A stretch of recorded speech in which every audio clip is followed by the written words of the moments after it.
ఇప్పుడు దాకా చెప్పింది రికార్డ్ అవ్వలేదా? ఇంకొకటి చెప్పనా? ఒక్కటి మీ పిల్లలందరూ హైదరాబాద్ వెళ్ళి సాఫ్ట్వేర్ ఇంజనీర్స్ గా ఉన్నారు కదా. ఓకే, వాళ్ళందరూ ఎక్కడుంటున్నారు? సాఫ్ట్వేర్ ఇంజనీర్స్ గా ఉన్నారు కదా, వాళ్ళందరూ ఎక్కడ ఉంటున్నారు తెలుసు కదా మీకు? పీజీలో. మా అబ్బాయి పీజీలో ఉంటున్నాడండి. మా అబ్బాయి పేయింగ్ గెస్ట్. 9,500 రెంట్ కడుతున్నాడండి. అక్కడ ఫుడ్ పెడతారు టైంకి, బెడ్ ఉంటుంది, internet free, wash washing machines ఉంటాయి అని చెప్తున్నారు కదా. నిన్న నేను వెళ్ళానండి, 3 days బ్యాక్. పీజీ చూద్దాం అని వెళ్ళాను. ఎంత రూమ్ అనుకున్నారు? 4 feet కూడా లేదా రూమ్, తెలుసా మీకు? అంత చిన్న రూమ్ లో 2 బెడ్లు, 2 sharing, 9,500, 10,000 దే ఆర్ పేయింగ్. ఆ 2 బెడ్లు అన్నారు కదా, బెడ్లు కాదండి బాబు, 2 దివాన్లు. ఒక్కొక్క దివాన్ మన పిల్లలు ఎంత ఉంటారు? 6 feet ఉంటారు, అవునా? అవునా కాదా? 6 అడుగులు పిల్లలు 4 అడుగులు మంచం మీద ఏం సరిపోతారండి?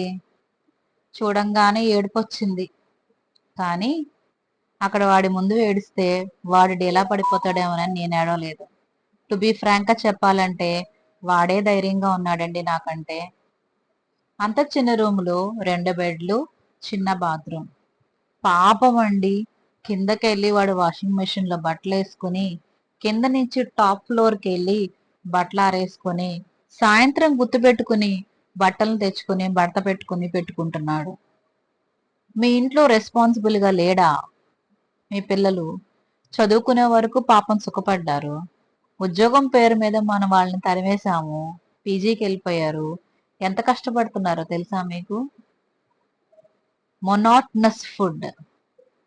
ఈ రోజు మీరు ప్లేట్లో పెట్టిన ఫుడ్ ని పాపం అప్పుడు అమాయకత్వంతో నాకు అదొద్దు ఇదొద్దు అన్న పిల్లలు ఇంటికి వచ్చిన తర్వాత మీరు ఏది పెడితే అది ఎందుకు తింటున్నారు అనుకుంటున్నారు? ఇది రీజన్. మీరు చాలా మంది తల్లిదండ్రులు చూసి ఉండకపోవచ్చు పీజీలో.